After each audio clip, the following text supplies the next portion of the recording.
Trying to stay ahead of the storm, big changes at the vaccination sites as residents 75 and older hurried to get their shots before the snow started yesterday. Nick Giovanni is live at Fenway with plans for today. Nick?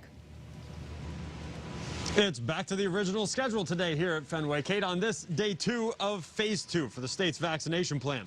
Doors opened an hour and 15 minutes early yesterday. Residents 75 and older being asked to show up at least an hour early for their appointments yesterday, in some cases several hours early. The goal to beat that storm. We were here all morning, noticed a steady flow in and out of the ballpark. Never got to the point, though, where people were stuck waiting outside. I'm a huge Red Sox fan, and I've only been here about 3 or 4 times, so it was just great. It just feels so good. We'll see what the state and city tell us. If they'd like us to keep going, we're happy to do that and work it around the baseball schedule. Here's a closer look at today's schedule for 3 of the large vaccination sites.